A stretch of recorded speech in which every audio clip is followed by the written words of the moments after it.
What's up, everyone? This is Ben Falcon's Media Corner back again with another double movie review, aka After I Saw, which this one's going to be for two films I saw last year from MGM. These ones I really want to talk to you guys about these movies for quite a bit. And today I'm gonna give you guys my views on both of these movies that were released both by MGM. So these two films I'm going to talk to you guys about are Respect and The Addams Family 2. So let's kick off with Respect. So this film was directed by Liesl, and this is an autobiographical true story film about this famous singer named Aretha Franklin, played by Jennifer Hudson. And we see about her life when she was a young girl, that she was part of a choir from her father's church. And we see her, like, how her life changes from being a child to an adult, and how she became, an international superstar of singing. Although at first some of her songs don't end up being like greatest hits, but when stuff goes on with her life and all that, she decides to write a song that speaks out to everyone called Respect.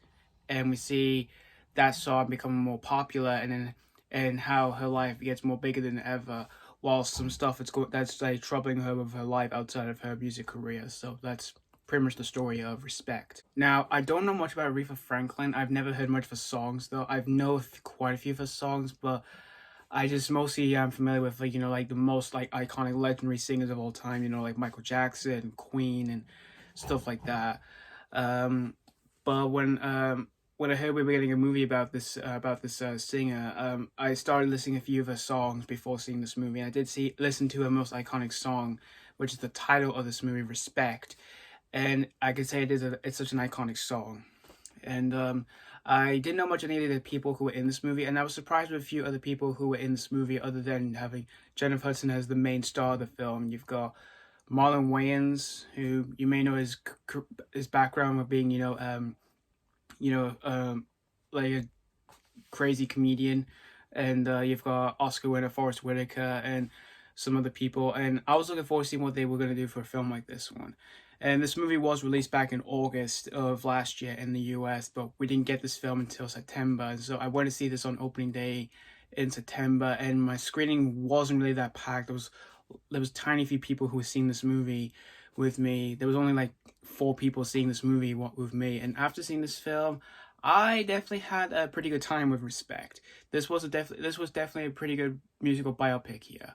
But I wouldn't say this is one of the best biopics in recent years. It's not like the next Bohemian Rhapsody or the next Rocketman or anything like that, because I prefer those movies a bit more than this. It's not like I hated this film. I still had a good time with this one, but we'll just get into the praises, which the positives I can definitely say for Respect is, of course, Jennifer Hudson. She's the biggest reason to see this movie. She is great in the movie as Aretha Franklin. She gives her all. She's amazing to watch on the screen for her performance and for her singing as well. It's incredible for her doing her own take on, Aretha Franklin's songs. She's great at all of that. And as for everyone else in the film, like Forest Whitaker, Marlon Wayans, they were all pretty good for the most part, but the best performance of them all, I have to say, is Jennifer Hudson as Aretha Franklin. Also, the direction in this film by Liesl, it's a good-looking film for the scenes when we do see Aretha Franklin on stage performing her music and all that. There are some really good moments of that in the film, for directed moments like that.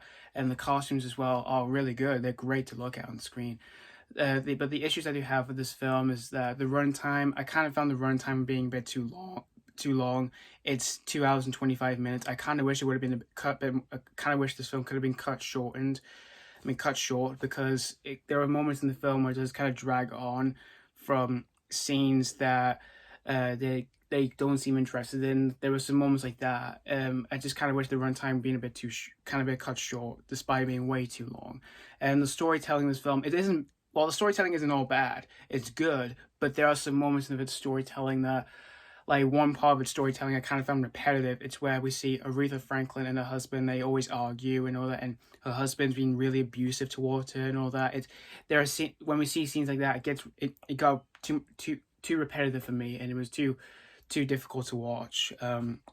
Because we see them, like, they argue, then they make up, and then that happens again and again and again. That really happens in this film, which I kind of found that repetitive. And there are also other moments of its storytelling I kind of wish would have been handled a little bit more for, you know, a true story film like this one. But in the end, guys, Respect, it's a good time. It's definitely a good time. It's a good musical biopic out there. And again, I wouldn't say this is the next Bohemian Rhapsody or Rocket Man, because I prefer those movies a bit more than this. It's not like I didn't like this film. I had a good time with it, but there are some issues I did have with it. Like I said, the runtime was too long. Some of them, it's storytelling that I kind of wish would have been handled a little bit more, and one part of its story I kind of found repetitive. But other than that, for having, you know, some good stuff like Jennifer Hudson being great as Aretha Franklin and her singing and all that, and the costumes, it's all there. It's great to watch.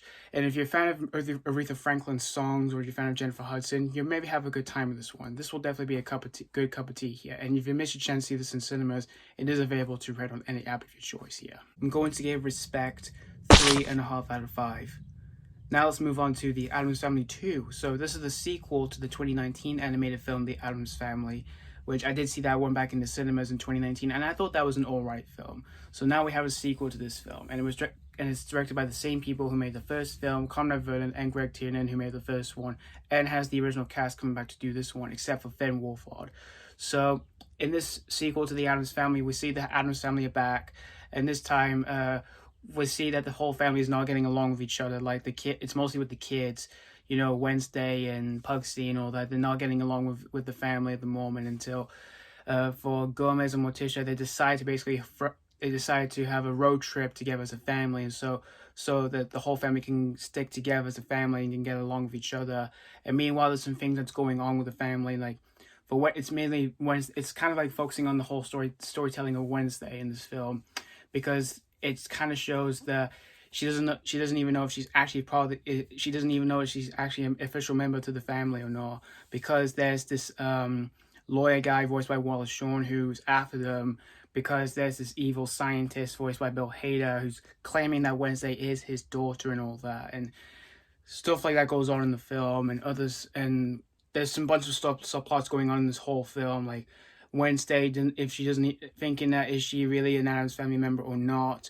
And for Pugsy, you know, trying to find first love, and then the whole family trying to bond together as a family and sorts while they're on this whole road trip. And of course, crazy shenanigans happen throughout the whole road trip. So that's pretty much the story of The Addams Family 2. So for going into the sequel, I had no idea, I had no expectations for the sequel whatsoever. I just didn't know what to expect from this one, because again, the first movie was alright. It wasn't great, it wasn't terrible. I just thought it was an alright movie.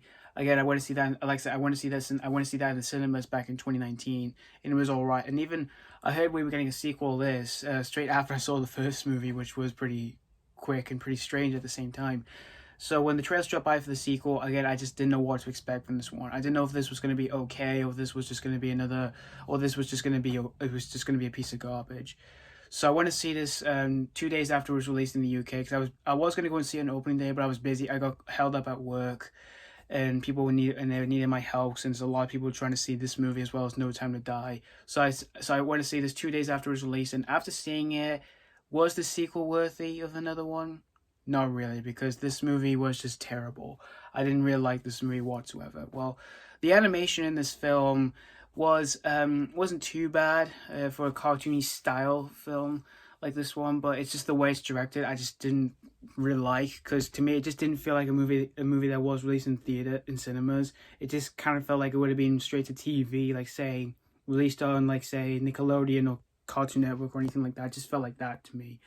But the voice cast in the film, they weren't too bad in this film. You know, for the returning people to come back to do this one, you know, Oscar Isaac, Charlize Theron, Chloë, Moretz, and all that, you've got them all back except for Finn Wolfhard, because he's replaced in this film. But the new actor who voiced Pugsy in this film, he wasn't too bad in the film. And the new people to do this one, you know, Wallace Shawn and Bill Hader, they weren't too bad in this film. But the characters in the film, I just didn't find them memorable whatsoever, because I couldn't find anything memorable whatsoever in this film, because I kind of found this one a bit boring as well at the same time. And by that is that the story, it's just the story reel in this film, which there's too many subplots in the film. Like there's subplots that just kind of left. There's some subplots in the film that kind of like left out, like unfinished and all that. Like say Pugsy trying to find first love and all that, which it just comes back once in a while in this film. It's kind of obvious really, for like what you can tell what's gonna happen and all that. well, the whole main storytelling of Wednesday in this film, of figuring out that she's actually a member of the Addams family, I kind of found that tiring and confusing at the same time. Even when it gets confusing, it's when it gets before it gets to the final act, and even when the film draws to a close. Before all that, I kind of found that confusing, and just, I was like, what? I just don't get it. Well, I just didn't get what was going on in the film. The story really wasn't that good here, and the comedy in this film, like the humor and the jokes in this film, they weren't even that funny. There wasn't any side of show. I just didn't find myself laugh. I just didn't laugh at any of the jokes in the songs. I kind of found the jokes tiring, cliched, and just not funny. That was the biggest problems I had. Just the story, the jokes, and some other stuff that just really didn't really fit in well for a film like this one.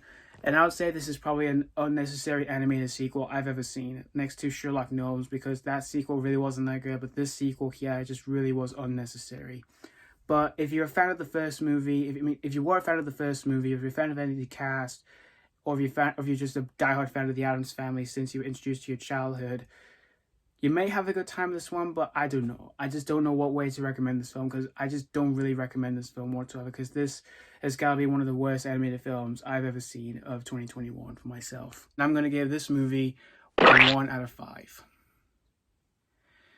So that's pretty much all I have to. That's all my views done of these two films, both Respect and the Addams Family 2. And again, thank you so much for watching for my double A after I saw review on these two films.